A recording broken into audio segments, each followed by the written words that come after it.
Good morning, class 5th. How are you all? I hope you all are fine. So class, ये आपका हिंदी का period है.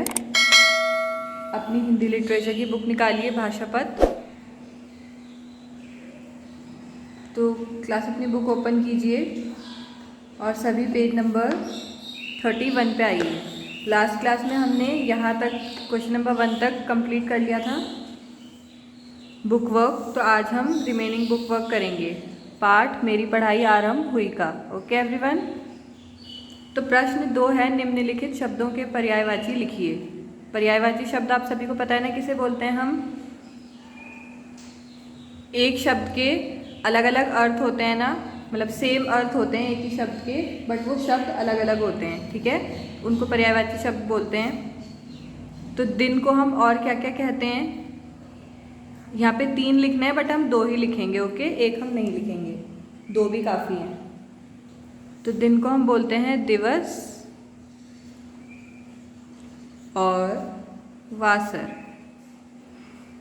दिवस और वासर.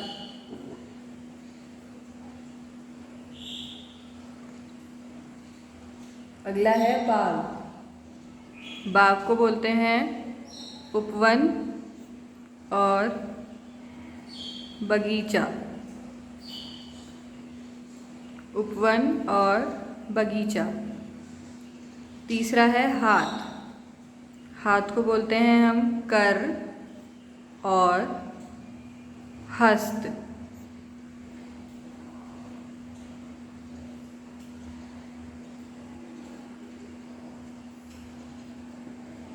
अगला है पेड़. पेड़ को हम और क्या बोलते हैं. वृक्ष और विटप.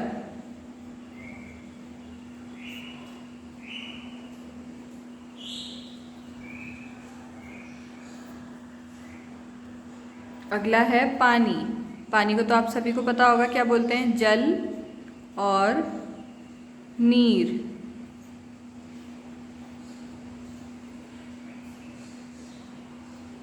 Now come to question number 3.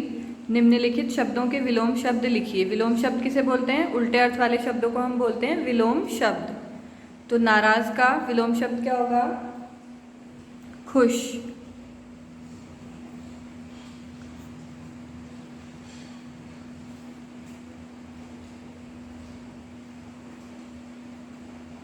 अगला है आराम.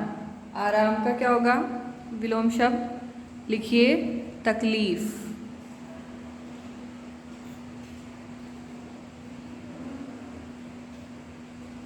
अगला है शाम. शाम का विलोम शब्द होगा सुबह.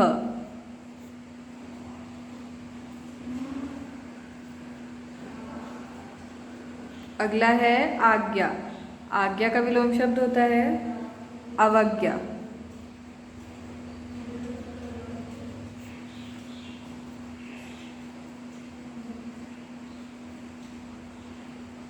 अगला है वजनी.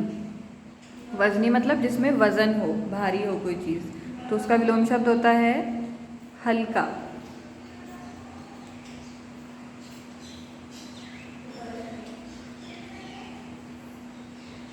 Okay everyone.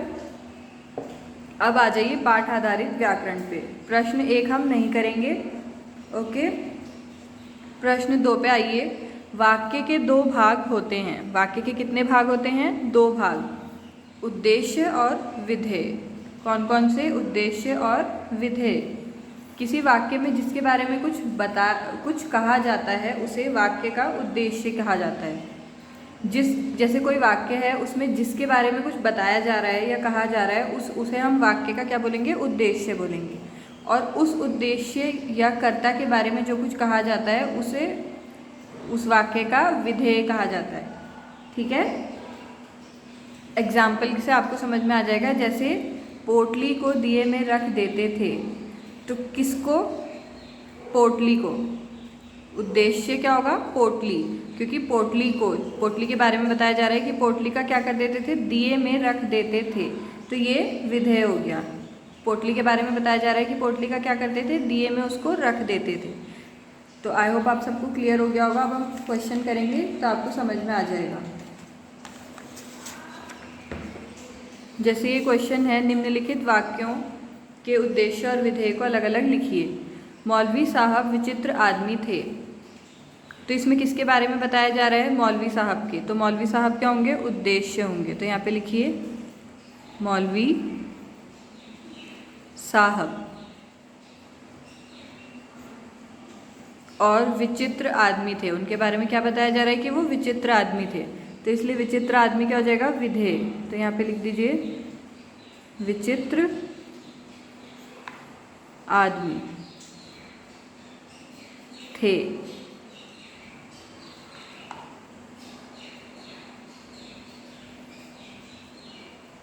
नेक्स्ट है, मौलवी साहब ने गुलेल खींचकर छोड़ी।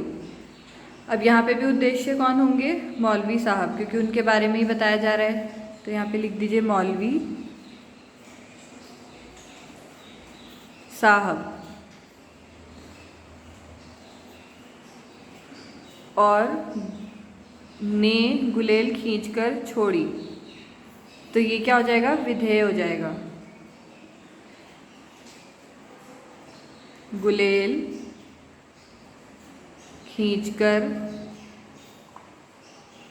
छोड़ी।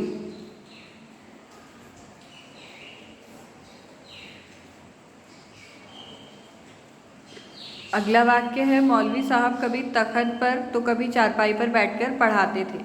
इसमें भी मौलवी साहब के बारे में बताया जा रहा है। तो मौलवी साहब फिर से उद्देश्य हो जाएंगे।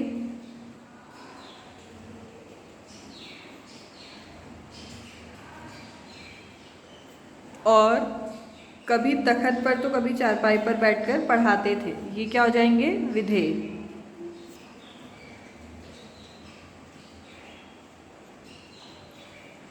कभी तख्त पर तो कभी चारपाई पर बैठकर पढ़ाते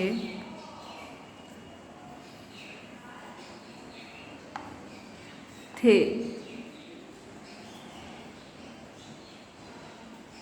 अब क्लास, ये लास्ट के 2 पार्ट्स आपके होमवर्क हैं, ये आपको खुद से करने हैं, ठीक है। आई होप आप सबको समझ आ गया होगा उद्देश्य और विधेय क्या होता है। Now come to question number 3।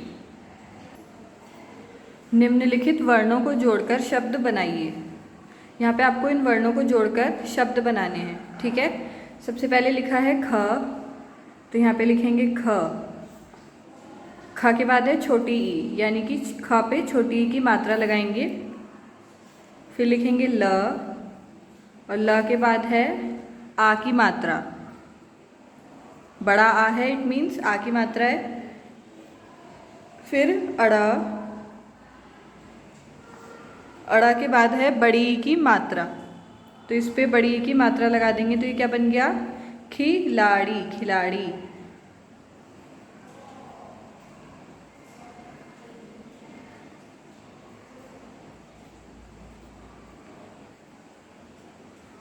अगला है स, स पे मात्रा लगाएंगे आ की। फिर है व, फिर ध, ध पे आ की मात्रा धा।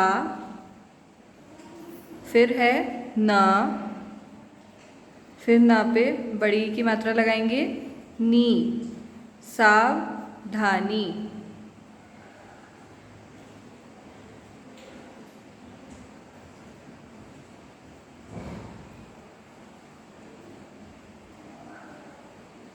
फिर है ना, ना पे आऊ की मात्रा नौ। फिर है क, फिर र और रा पे आ का डंडा आएगा। और फिर ना पे बड़ी की मात्रा, नौकरानी।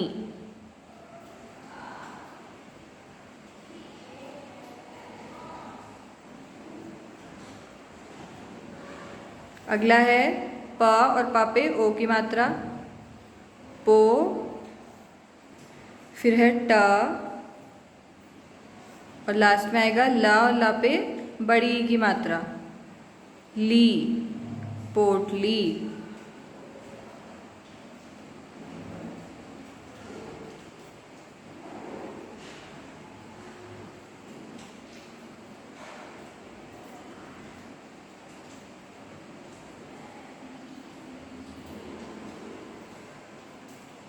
फिर है ह,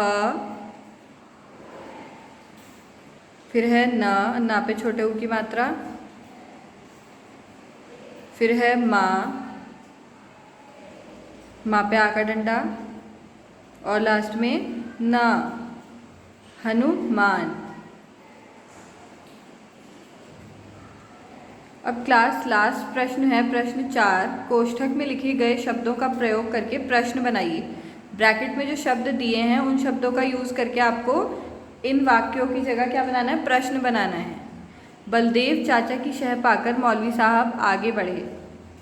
तो यहाँ पे बलदेव चाचा की जगह क्या पे आ जाएगा, किसकी। तो यहाँ पे लिखिए किसकी शह पाकर मौलवी साहब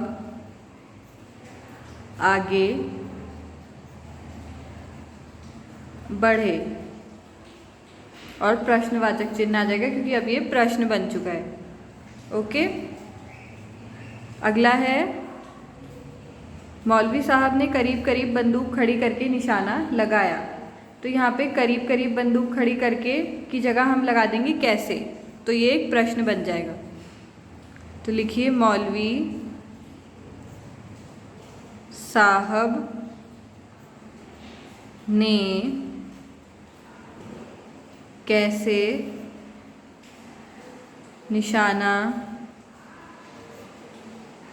लगाया, प्रश्नवाचक चिन्ह।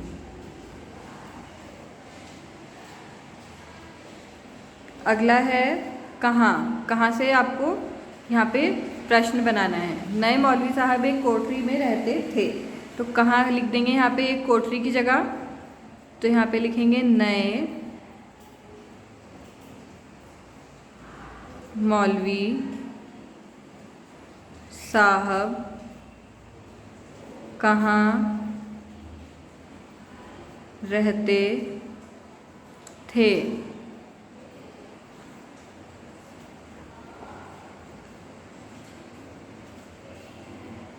अब है बाहर पेड़ पर एक गिद्ध बैठा था। ये बहुत इजी है।